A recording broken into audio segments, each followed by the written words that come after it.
खास जड़ी बूटियों से बना पेट सफा आयुर्वेदिक चूर्ण। आज ही ले आएं। पेट सफा पहली रात से ही असर दिखाता है और इसकी आदत भी नहीं पड़ती। पेट सफा, हर रोग दफा।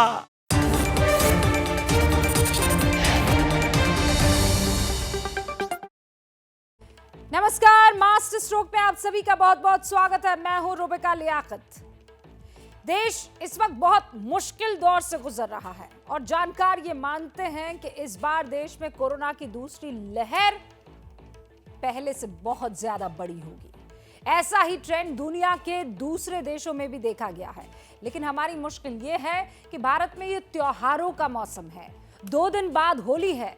सरकार लगातार राज्य सरकारों को सख्ती करने के लिए कह रही है।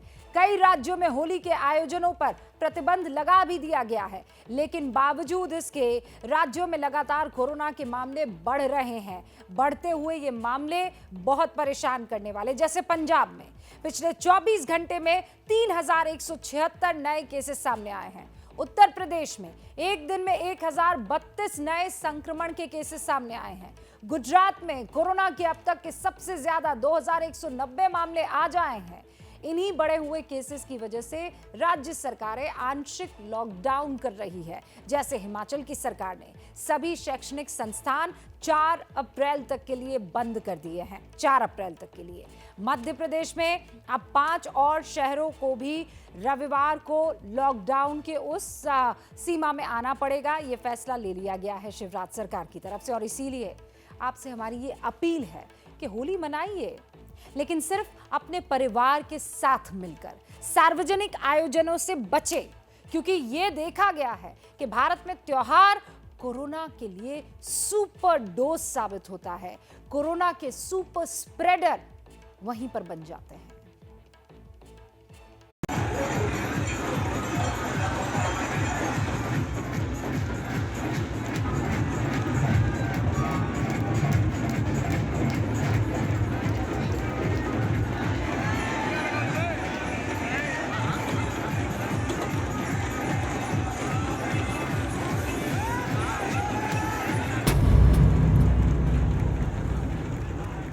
यह है शिव की नगरी काशी, जहां चिता की भस्म से होली खेली जा रही है।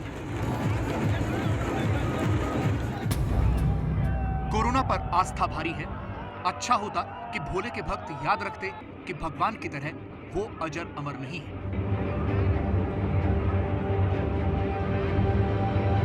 लेकिन होली का हुड़दंग ही ऐसा होता है कि लोग सब कुछ भूलकर सिर्फ मस्ती करते हैं।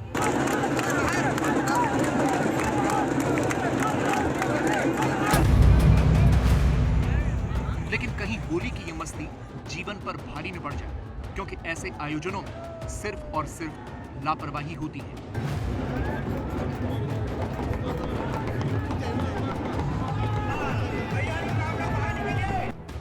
चाहे वो काशी की मशाने की होली हो या फिर मथुरा की बरसाने की होली, कोरोना के ऊपर आस्था भारी रही।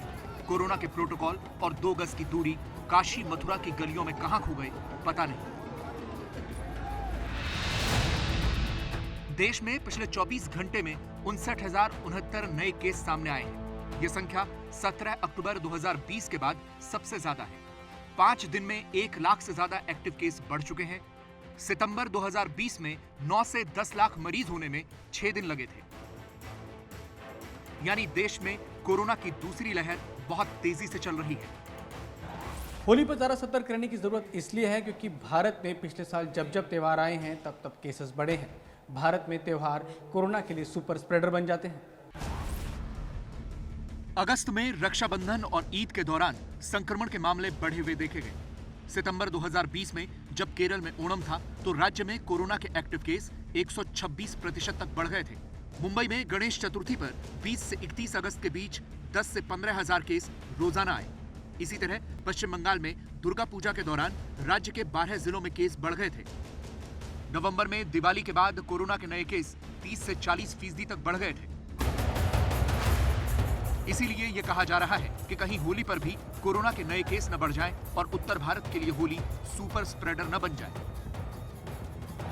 अब देखिए, मास गैदरिंग जहाँ भी होगी, चाहे कोई भी कारण हो, अब जैसे होली भी अगर जाएंगे लोग खेलने के लिए, कितने लोगों ने मास्क डाला होगा प्रॉपरली, और क्या वो पानी डाल के वो खराब नहीं होगा, वो हटेगा नहीं, वो क्या वो सोशल डिस्टेंसिंग रहेगी। लेकिन हम simple exchange of sweet, gujiya खिला के भेज के दूर से भी हम मना सकते हैं।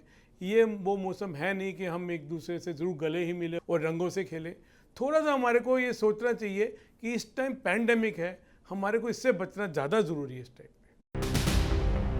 लेकिन बड़ा सवाल यह है कि ऐसे हालात में भी क्या लोग होली मनाएंगे? लोकल सर्कल्स ने एक सर्वे कराया है जिसमें कहा गया है कि 42% हरियाणा के, 23% दिल्ली के और 18% उत्तर प्रदेश के लोग अपने परिवार के बाहर होली खेलना चाहते हैं। हालांकि पूरे देश में किए गए सर्वे में 70% लोगों ने होली पर 1 से 3 दिन के लॉकडाउन का समर्थन किया है। हमने दिल्ली के लोगों की राय जानी कि क्या वो बाहर निकलकर होली मनाएंगे। होली मनाएंगे इस बार? होली का तो मतलब ही नहीं है। क्यों भैया? कोरोना के चक्कर में नहीं मनाएंगे आप? 2 दिन का लॉकडाउन लगना चाहिए। आपकी होली मना रहे हैं आप लोग? Not really, family get together रहेगा, फैमिली गैदरिंग रहेगी और फैमिली के साथ मनाएंगे विद घर के अंदर music and dance inside the house, balcony, everything. घर पे मनाएंगे, घर पे सिर्फ। हाँ, सिर्फ अपने परिवार। मेंबर। हाँ। मुंबई तो पूरे देश का हॉटस्पॉट बना हुआ है। वहां लगातार कोरोना के 5000 से ज्यादा केस एक दिन में आ रहे हैं। ऐसे में होली को लेकर क्या सोचते हैं मुंबई के लोग? लोग होली कैसे मनाना चाहते हैं इस कोरोना संकट के दौरान? मैं मुंबई के एक बाज़ार में हूँ, आप देख सकते हैं यहाँ पर तमाम होली की चीज़ें मिल रही हैं। एक फैमिली है, उनसे बात करते हैं। मैडम, कोरोना बढ़ रहा है, उसके बावजूद अगर मैं आपसे जानना चाहूँ तो आप ऐसे में होली कैसे मनाना चाह रहे हैं? तो होली तो सबका फेवरेट फेस्टिवल होता है, बच्चों का भी, बट सेफ्टी पहले ज़रूरी है, तो घर में ही रह के मनाना चाहते हैं। ये बच्चों के साथ घर में खेलेंगे होली, थोड़े सोसाइटी में जो क्लोज फ्रेंड्स हैं उनके साथ। इस बार होली नहीं मनाया जाएगा। लेकिन लोग घरों में अपने बच्चों के साथ तो होली मनाएंगे, आप कैसे मनाएंगे? बस पुआ पकवान घर में बनाएंगे, घर में ही आपस में खाएंगे, और क्या कर सकते हैं हम लोग, बाहर तो निकल नहीं सकते हैं खेलने के लिए होली। मुंबई के लोगों ने अगर लापरवाही न की होती तो वो कोरोना का हॉटस्पॉट नहीं बनते। मुंबई महानगर पालिका मास्क न लगाने के तौर पर भले ही 40 करोड़ रुपए की रकम वसूल चुकी हो, लेकिन लोग अभी भी नहीं सुधरे हैं।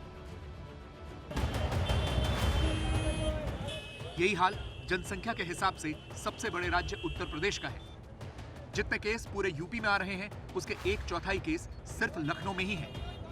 ये लखनऊ का मशहूर बाजार अमीनाबाद है। यहाँ बहुत ज्यादा भीड़ है, लोग कोरोना से बेखौफ हैं। ज्यादातर लोगों के चेहरों से मास्क गायब है। शहर के व्यस्ततम अमीनाबाद चौराहे का है, जहां आप देख सकते हैं कि तमाम दुकानों पे लोग खरीदारी करने आए हैं। चूँकि होली का त्यौहार भी सर पर है, तैयारियां हर तरह से की जा रही हैं, लोग खरीदारी कर रहे हैं। सब बड़ी संख्या में लोग यहाँ जुटेंगे होली के त्यौहार को मनाने के लिए, और इसी के मद्देनज़र इस बाज़ार में भारी भीड़ है। लेकिन लोग बेफिक्र हैं। भाई मास्क नहीं लगाए हो, इतनी भीड़ है यहाँ पर, डर नहीं लगता कोरोना से? भैया सभी कोई नहीं लगाए हुए मास्क, क्या करें? आपको नहीं लगाना चाहिए। हम नहीं लगाते भाई। अगर लोगों ने ऐसी ही लापरवाही के साथ होली मनाई तो फिर कोरोना को रोकना बहुत मुश्किल हो जाए।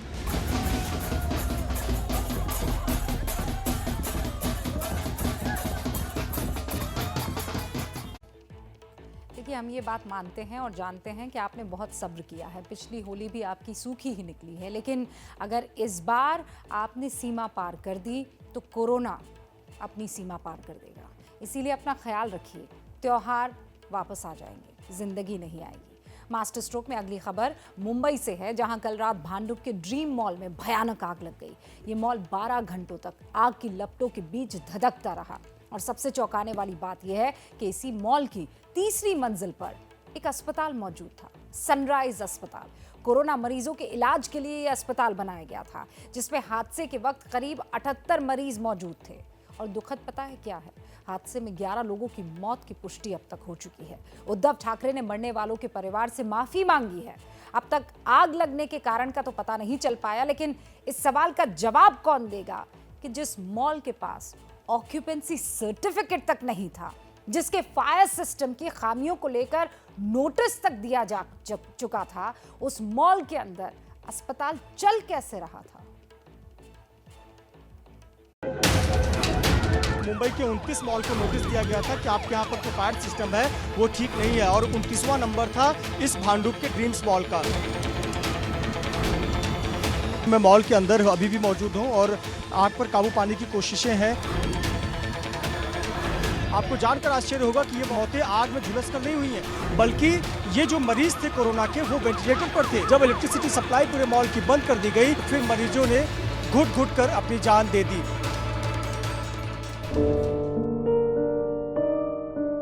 कितना दर्दनाक है ये, कितना अफसोसजनक है ये। अस्पताल के जिस बिस्तर पर मरीज अपनी जिंदगी बचाने के लिए मौजूद था, वहां आग की लपटों ने पहुंचे बिना ही सांसों की डोर तोड़ दी।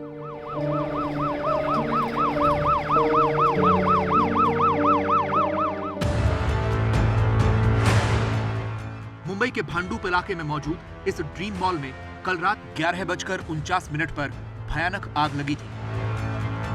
आग पहली मंजिल से शुरू हुई।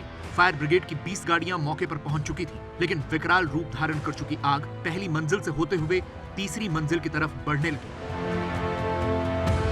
मॉल की तीसरी मंजिल पर सनराइज अस्पताल था, जहां कोरोना के मरीजों का इलाज चल रहा था। मरीजों को क्रेन लगाकर अस्पताल से नीचे उतारने का काम शुरू हुआ।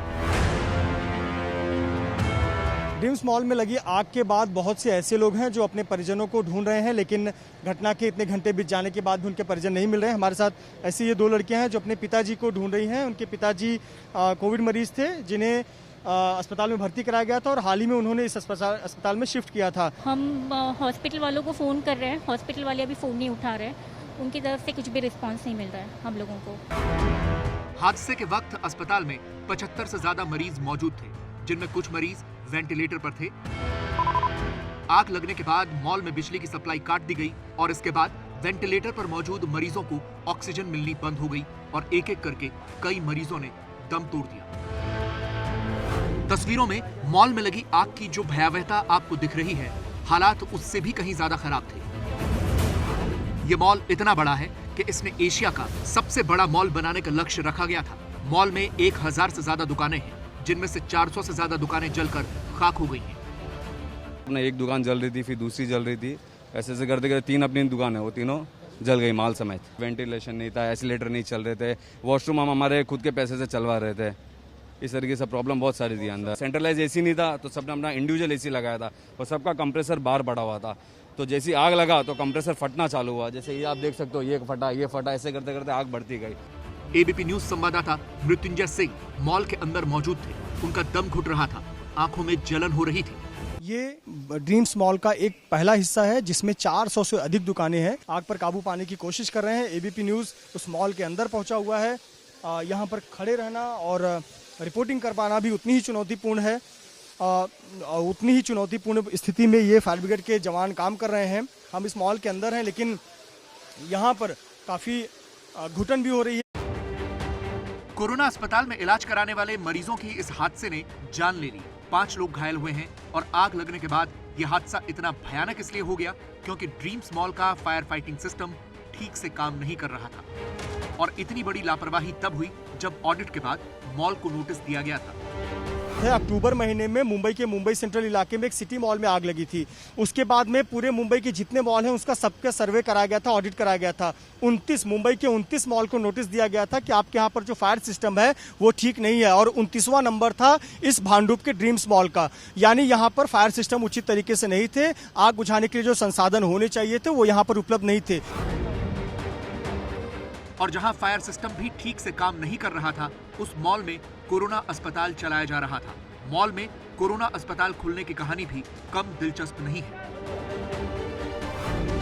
ड्रीम्स मॉल को HDIL कंपनी ने बनाया, जो वाधवा परिवार की कंपनी है।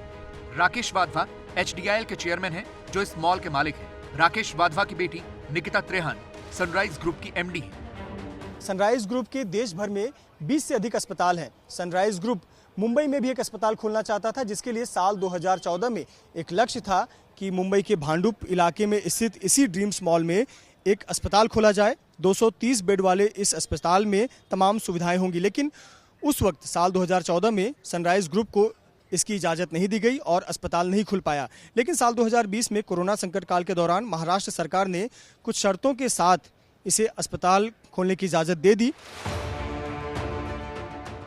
वहीं बीजेपी नेता किरीट सोमैया ने आरोप लगाया कि एचडीएल के चेयरमैन राकेश वाधवा ने पीएमसी बैंक घोटाले के पैसे से अपनी बेटी के लिए ड्रीम्स मॉल और अस्पताल बनवाए। अस्पताल को ओसी नहीं थी, कोविड के नाम पर महापालिका ने इलीगल ओसी दी।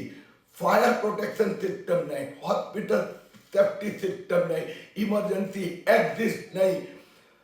पीएमसी बैंक का घोटाला करके एचडीएल ने अपनी बेटी के लिए अस्पताल बनाया था। हादसे के बाद मौके पर पहुंचे महाराष्ट्र के मुख्यमंत्री उद्धव ठाकरे ने भी सबसे पहले मॉल में अस्पताल खोले जाने पर सफाई दी और फिर दोषियों के खिलाफ कार्रवाई की बात कही। किसी की गलती होगी या कुछ भी अनदेखी होगी तो कार्रवाई जरूर होगी, लेकिन फिलहाल जिन लोगों का मृत्यु हुआ है सारे परिवार की मैं क्षमा मांगता हूं।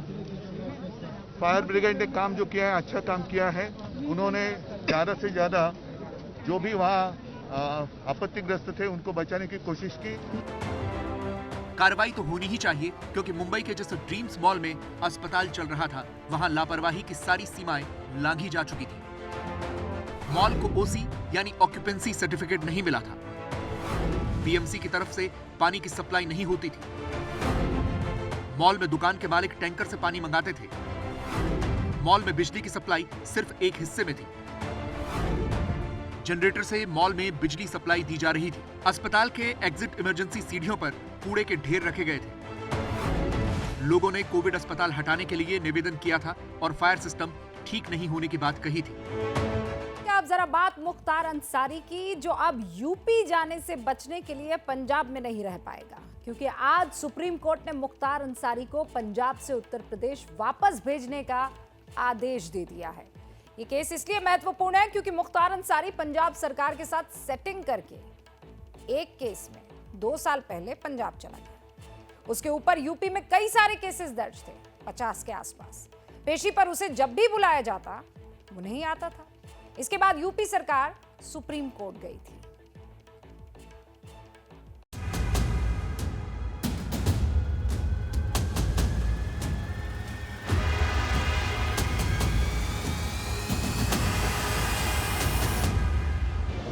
मुख्तार अंसारी को लेकर पंजाब और यूपी की सरकारों के बीच जो लड़ाई सुप्रीम कोर्ट में चल रही है, आखिरकार उसका फैसला आ गया और उसमें जीत हुई है उत्तर प्रदेश की। योगी आदित्यनाथ जी ने मुहिम छेड़ी है, कानून व्यवस्था का राज रहे, आज उस पे भी मोहर लगी है। आप अपराधी कहेंगे, न्यायालय ने उन्हें आरोपी भी नहीं रहने दिया। सुप्रीम कोर्ट ने पंजाब सरकार को आदेश दिया है कि वो 2 हफ्ते में मुख्तार को यूपी को वापस सौंप दे। कोर्ट ने कहा है कि मुख्तार के स्वास्थ्य और सुरक्षा का ध्यान जेल सुपरिटेंडेंट रखे। कोर्ट ने यह भी कहा कि प्रयागराज की विशेष एमपी एमएलए कोर्ट आगे ये तय करे कि मुख्तार को राज्य की किस जेल में रखा जाना है। मामले की सुनवाई के दौरान मुख्तार अंसारी के वकील मुकुल रोहतगी ने उनकी जान को खतरा बताया था। रोहतगी ने कहा था कि एक मामले में उनके साथ सह आरोपी रहे मुन्ना बजरंगी को यूपी में एक जेल से दूसरी जेल ले जाते समय मार दिया गया था। ऐसा ही कुछ उसके साथ भी हो सकता है। उन्होंने मांग की थी कि मुख्तार को यूपी वापस न भेजा जाए। इसके अलावा पंजाब सरकार ने भी मुख्तार अंसारी को यूपी भेजे जाने से बचाने के लिए सारे दांव चले थे।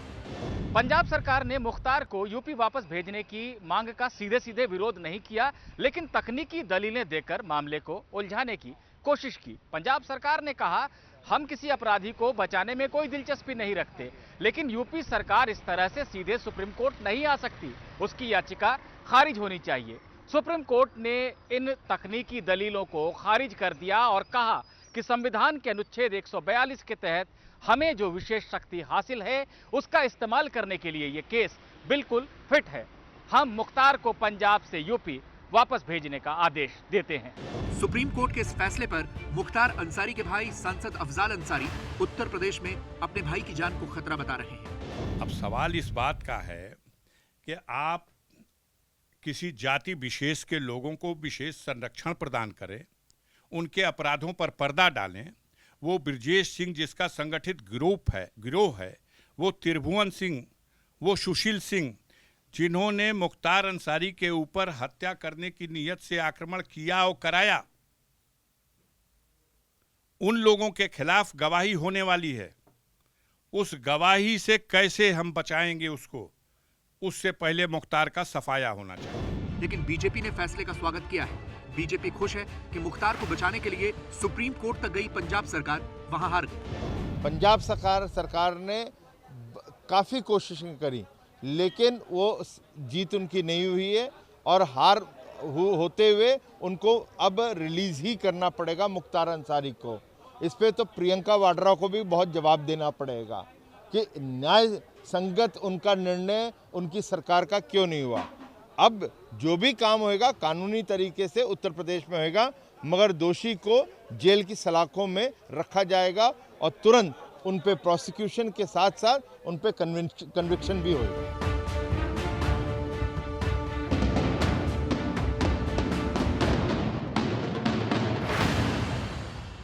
कोरोना काल में अपने पहले विदेशी दौरे पर आज प्रधानमंत्री बांग्लादेश पहुंचे। यहां प्रधानमंत्री का जिस तरह से स्वागत हुआ और बांग्लादेश में जो नजारा दिखा, उससे भारत और बांग्लादेश के मजबूत रिश्ते की झलक एक बार फिर से देखने को मिली है। ढाका में प्रधानमंत्री मोदी के स्वागत के लिए खुद बांग्लादेश की प्रधानमंत्री शेख हसीना एयरपोर्ट पर पहुंची। पीएम मोदी बांग्लादेश के मुक्ति संग्राम की 50वीं सालगिरह के मौके पर बांग्लादेश में मौजूद हैं और इसीलिए उन्होंने मुक्ति संग्राम के शहीदों की याद में एक पेड़ लगाया। इसके बाद पीएम मोदी मुख्य समारोह में पहुंचे। बांग्लादेश की धरती से उन्होंने बांग्लादेश के निर्माण में इंदिरा गांधी के योगदान को भी याद किया और ये बांग्लादेश मुक्ति के सत्याग्रह में अपनी भूमिका का भी उन्होंने जिक्र किया। बांग्लादेश की आजादी के लिए संघर्ष में, उस संघर्ष में शामिल होना मेरे जीवन के भी पहले आंदोलनों में से एक था। मेरी उम्र 20-22 साल रही होगी जब मैंने और मेरे कई साथियों ने बांग्लादेश के लोगों की आजादी के लिए सत्याग्रह किया था। बांग्लादेश के स्वाधीनता संग्राम को भारत के कोने कोने से, हर पार्टी से, समाज के हर वर्ग से समर्थन प्राप्त था। तत्कालीन प्रधानमंत्री श्रीमती इंदिरा गांधी जी के प्रयास और उनकी महत्वपूर्ण भूमिका सर्वविदित है। प्रधानमंत्री मोदी के कल के दौरे के बारे में भी आपको जानना चाहिए। अपने दिन की शुरुआत वो सतखीड़ा में काली मंदिर के दर्शन के साथ करेंगे। इसके बाद वो ओराकांडी में मतुआ समुदाय के मंदिर में माथा टेकने जाएंगे। पीएम मोदी जब मतुआ के धर्मगुरु हरिचंद ठाकुर के मंदिर में माथा टेक रहे होंगे, उस वक्त पश्चिम बंगाल से पहले चरण का मतदान वहां पर शुरू हो चुका होगा। इसीलिए ये माना जा रहा है कि पीएम मंदिर दर्शन भले ही बांग्लादेश में करेंगे, लेकिन आशीर्वाद बंगाल में मिलेगा। मास्टर स्ट्रोक की ये रिपोर्ट आपको बांग्लादेश और बंगाल चुनाव के इस कनेक्शन के बारे में थोड़ा डिटेल में बताएगी।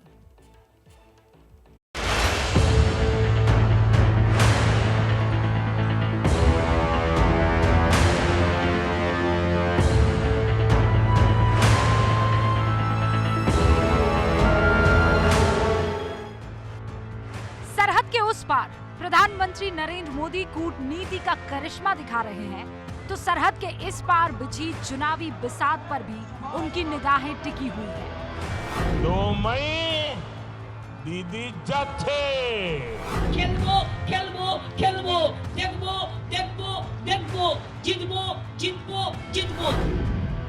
बांग्लादेश दौरे के दूसरे दिन प्रधानमंत्री मोदी जब ओराकंडी में ठाकुरबाड़ी के मतुआ मंदिर में माथा टेकेंगे, तो उनकी भक्ति की शक्ति बंगाल की चुनावी बिसात को भी बदल सकती है। इसका सबूत है पश्चिम बंगाल की ठाकुरबाड़ी की ये तस्वीरें।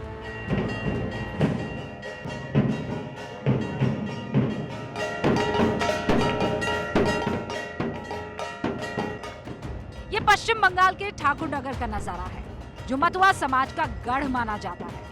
प्रधानमंत्री मोदी की बांग्लादेश यात्रा के बंगाल कनेक्शन की कड़ी यही मतुआ समाज है, जिसकी जड़ें बांग्लादेश के ओराकांडी में है। प्रधानमंत्री नरेंद्र मोदी अपनी बांग्लादेश यात्रा के दौरान 27 मार्च को जब गोपालगंज के ओराकांडी में मौजूद मतुआ महासंघ के सबसे पवित्र स्थान ठाकुरबाड़ी पहुंचेंगे, तो उसके केवल धार्मिक ही नहीं बल्कि राजनीतिक मायने भी होंगे।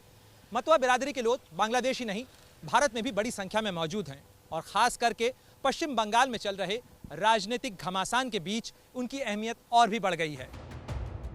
प्रधानमंत्री मोदी शनिवार यानी 27 मार्च को जब बांग्लादेश के ओराकांडी मंदिर में दर्शन करने पहुंचेंगे, उस वक्त पश्चिम बंगाल में पहले चरण का मतदान हो रहा होगा। बीजेपी की रणनीति भी यही है कि प्रधानमंत्री माथा बांग्लादेश में टेके और आशीर्वाद पश्चिम बंगाल में मिले। दीदी, ओ दीदी,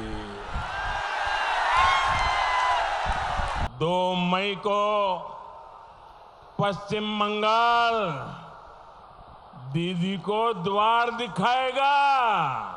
सबसे बड़ा बात है कि वहाँ मथुआ समाज को देखने को जाना जो है वो उस पार का समाज को भी थोड़ा सा ऊंचाई मिलता है। फास्ट तो हम ऐसे ही सोचेंगे कि उस पार के हमारे समाज कैसे हैं और प्रधानमंत्री जा रहे हैं। उसके बाद अगर इलेक्शन के विषय में आएंगे तो ये अच्छा ही रिजल्ट आएगा उस पार में जाने से। पीएम की इस यात्रा के सूत्रधार बीजेपी सांसद शांतनु ठाकुर ही हैं, जो मथुआ समाज से आते हैं। ओराकांडी में जब प्रधानमंत्री ठाकुरबाड़ी पहुंचेंगे तो शांतनु भी उनके साथ होंगे। और अब आप ये समझिए कि मथुआ समुदाय का बांग्लादेश कनेक्शन आखिर है क्या। मथुआ समाज को 1860 में हरिचंद्र ठाकुर ने एकजुट किया था। हरिचंद्र ठाकुर ने इसके लिए जो आंदोलन चलाया वो बांग्लादेश के ओराकांडी से शुरू हुआ था और इसीलिए मथुआ समाज में हरिचंद्र ठाकुर की पूजा की जाती है। ओराकांडी में हरिचंद्र ठाकुर का मंदिर है। प्रधानमंत्री मोदी कल ओराकांडी के हरिचंद्र ठाकुर के ही मंदिर में जाने वाले हैं। मथुआ समाज के लोग 1950 और फिर 1971 में बड़ी संख्या में बांग्लादेश से हिंदुस्तान आकर बस गए, जिसमें सबसे ज्यादा लोग पश्चिम बंगाल में ही बसे हुए हैं। इस वक्त बंगाल में इनकी संख्या कुछ 1,50,00,000 से 2 करोड़ के बीच में, यानी 1.5 से 2 करोड़ के बीच में है, जो पश्चिम बंगाल की 30 विधानसभा सीटों पर निर्णायक माने जाते हैं। जबकि बंगाल की 50 से ज्यादा सीटों पर मथुआ का जो प्रभाव है वो अच्छा खासा माना जाता है। बीजेपी ने बंगाल की चुनावी बिसात पर बांग्लादेश से मथुआ का मोहरा चलकर ममता का किला ढहाने की रणनीति बनाई है और इसका असर भी बंगाल के ठाकुर नगर में नजर आ रहा है। यहाँ पर बंगाल में कोई भी कार्य शुरू करने के पहले उलूक ध्वनि होती है। मंदिर में उलूक ध्वनि हो रही है, लोग हैं, ढोल नगाड़े के साथ उत्साह का माहौल है। कितनी बड़ी बात है कि आज हरिचंद ठाकुर के घर पर वो कल जाएंगे प्रधानमंत्री, आज बांग्लादेश में है। कितनी बड़ी बात है ये हमारे लिए, एक खुशी का बात है, बहुत खुशी का बात है। मथुआ समाज की इस ताकत को बीजेपी भी पहचान रही है और विपक्ष भी समझ रहा है, इसीलिए सियासी पारा भी खूब चढ़ा हुआ है। जैसे उत्तर प्रदेश में जब चुनाव थी तो नेपाल पहुंचे थे, अब पश्चिम बंगाल में चुनाव है तो बांग्लादेश गए। ठीक है, अगर शेख हसीना से प्रधानमंत्री आज मिल रहे हैं, अगर वो हमारे किसान नेताओं से मिलते तो देश को आनंद होता। इतिहास में पहली बार कि इंडिया के कोई प्रधानमंत्री जी बांग्लादेश में हमारे जो धाम है श्रीधाम ओराकांडी, वो धाम में जाएंगे। पीएम मोदी मथुआ मंदिर के साथ साथ सतखीरा के सोरेश्वरी काली मंदिर में भी नमन करेंगे। पश्चिम बंगाल में मां काली की भक्ति का भी अलग ही मिजाज होता है, इसीलिए सवाल जरूर उठता है कि बंगाल में मतदान के दिन पीएम का बांग्लादेश के मंदिरों में हाजिरी लगाना महज संयोग है या फिर एक प्रयोग। और इस वक्त प्रणय हमारे साथ वहां ढाका से मौजूद हैं, एबीपी न्यूज संवाददाता। सबसे पहले वहां पर पहुंचे थे, आज सुबह से तस्वीरें दिखा रहे हैं प्रधानमंत्री नरेंद्र मोदी की। एक बार फिर से we are connecting here Pranay. सवाल ये है कि कल का दिन सबसे ज्यादा महत्वपूर्ण होगा। आज का दिन आप कह सकते हैं कि बांग्लादेश के लिहाज से महत्वपूर्ण था, दो देशों को दुनिया में कैसे प्रस्तुत करना उस लिहाज से था, लेकिन राजनीतिक तौर पर कल का दिन महत्वपूर्ण है।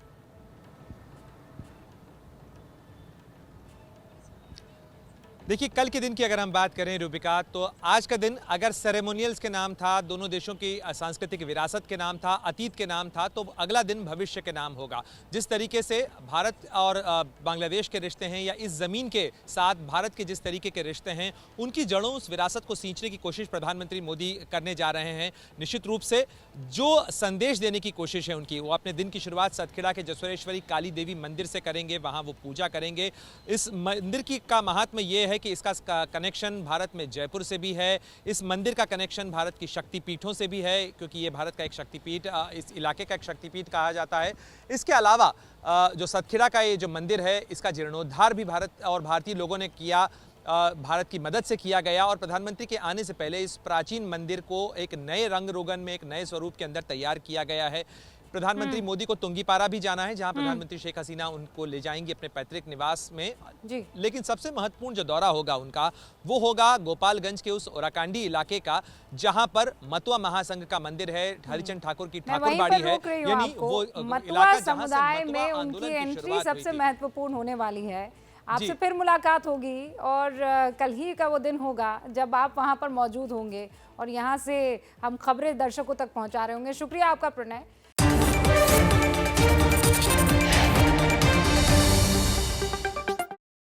अरे भैया, तुम्हें कब्ज है क्या? लोग ऐसी गंभीर समस्या को हंसी मजाक में उड़ाते हैं। कब्ज कहने के लिए तो एक समस्या है, पर हजार बीमारियों की जड़ है, इसे इग्नोर न करें। खास जड़ी बूटियों से बना पेट सफा आयुर्वेदिक चूर्ण आज ही ले आएं। पेट सफा पहली रात से ही असर दिखाता है और इसकी आदत भी नहीं पड़ती। पेट सफा, हर रोग दफा।